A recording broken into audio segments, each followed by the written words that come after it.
Bonjour et bienvenue dans Chercheur sur Canapé. Accueillons tout de suite le chercheur de cette séance. Entrez. Bonjour, chers confrères. Bonjour, installez-vous. Pourriez-vous nous rappeler votre nom, votre prénom, votre discipline et votre sujet de recherche? Alors, je m'appelle Marie Dajon, je suis psychologue et doctorante en psychologie en 3e année à l'université Toulouse-Jean Jaurès. Ma thématique de recherche porte sur les troubles des conduites alimentaires. Donc ça comprend notamment comme maladie l'anorexie, la boulimie et l'orthorexie, qui est l'obsession pour la nourriture saine. Merci, c'est vrai, vous êtes psychologue. Lors de la première séance, vous avez dit que vous vouliez vendre des sandwichs et des bonbons quand vous étiez petite. Et oui, déjà depuis ma plus tendre enfance, je suis passionnée par la nourriture. Et vous, chers confrères, que vouliez-vous faire quand vous étiez enfant? Moi, ah oui, c'est vrai. Ah oui, quand j'étais petit, je voulais être architecte, et après, je voulais être généticien, et j'ai fini dans le théâtre. Enfin bon, revenons à vous. Alors, comment êtes-vous arrivé à la recherche? Alors en fait, à la fin de mes études de psychologie, mes professeurs m'ont proposé de continuer en thèse, parce que j'avais un sujet original et peu étudié à l'époque. Je travaillais déjà sur l'orthorexie en fait, et comme j'aime beaucoup la recherche, je me suis lancée. Merci. La dernière fois, on avait travaillé sur un certain nombre de mots qui vous paraissaient importants, et nous avions évoqué ensemble, si je me trompe, la pâtisserie. Et oui, encore une histoire de nourriture. C'est vrai que la pâtisserie, c'est mon occupation préférée après la recherche. Ma dernière recette en date, c'est la forêt noire, si vous voulez tout savoir. Oui. Et alors, est-ce que vous verriez un lien entre la pâtisserie et la recherche? Dans les deux disciplines, il faut être rigoureux et avoir beaucoup de précision. En pâtisserie, on suit une recette. En recherche, on suit une méthodologie. Donc, c'est vrai que si on rate un ingrédient ou on rate une mesure, on rate le gâteau, et c'est la même chose en recherche. Merci. Si je vous fais écouter ce son-ci, à quoi cela vous fait-il penser? Ça me fait penser que c'est l'heure de la pause café. Oui, c'est vrai.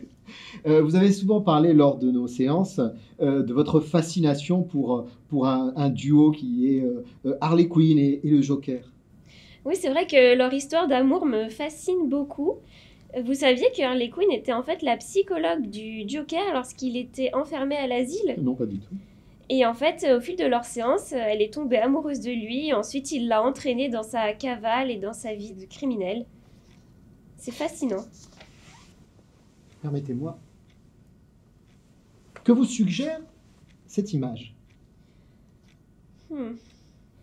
J'y vois une montagne de travail, un peu comme ma thèse. Et vous, chers confrères, qui voyez-vous? Moi, bizarrement, j'y vois une sorte de montagne de connaissances et les rues de Brooklyn. Bon. Lors de notre dernier rendez-vous, vous avez évoqué une envie de découvrir une thérapie aussi pour être efficace, pour guérir les troubles des conduites alimentaires, et que cette envie, vous poursuivez même dans vos nuits.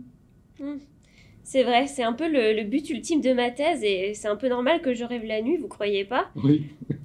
En fait, mon objectif final, ce serait vraiment que les 3 ans de ma thèse aient servi à aboutir à quelque chose de concret qui est la création de cette thérapie efficace pour remédier aux troubles des conduites alimentaires.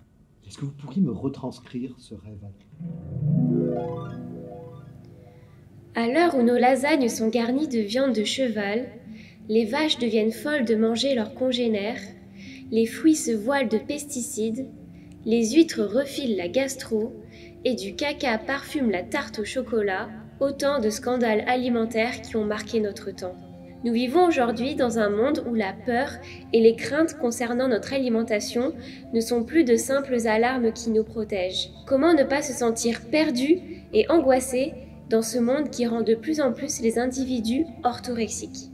L'orthorexie, voilà le sujet de ma thèse. Il s'agit d'un trouble du comportement alimentaire assez récent qui désigne l'obsession pour la nourriture saine. Concrètement, comment ça se manifeste? Vous savez, ces personnes qui vont manger bio, qui vont faire leur potager eux-mêmes, qui vont passer 3 heures au supermarché à faire les courses car ils lisent absolument toutes les étiquettes. Ces personnes qui vont manger sans gluten, sans lactose, sans sucre, sans sel, sans additifs, sans conservateurs. Bref, il n'y a plus grand-chose à manger au final. D'ailleurs, vous connaissez sûrement quelqu'un dans votre entourage qui correspond au profil, ou peut-être vous-même. Bon, mais je vous rassure, vous n'êtes pas forcément orthorexique. Le problème, c'est quand ça devient obsessionnel, que c'est excessif, à tel point que ça a un impact sur la santé. Car en fait, ces gens en souffrent. Ils vont être très maigres, voire même en dénutrition. Ils vont être isolés socialement. Ils vont refuser de participer à des repas entre amis ou d'aller au restaurant.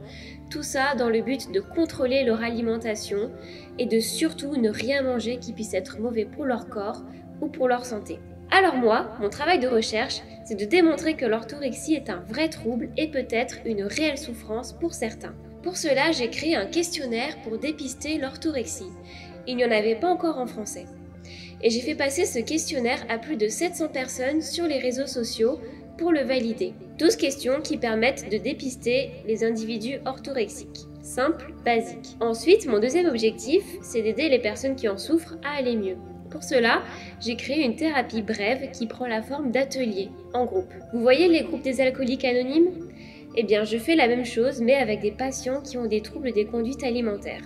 Il s'agit de proposer un lieu où chacun puisse exprimer ce qu'il ressent, tout en travaillant sur la notion de contrôle et de lâcher prise, et sur les fausses croyances liées à l'alimentation. Car en fait, ces patients ont l'horrible sentiment de devenir ce qu'ils mangent. Alors oui, peut-être, nous sommes ce que nous mangeons, mais ce que nous mangeons peut nous aider à être beaucoup plus que ce que nous sommes. Alors, qu'en pensez-vous, chers confrères ? Je crois qu'il faut continuer à chercher.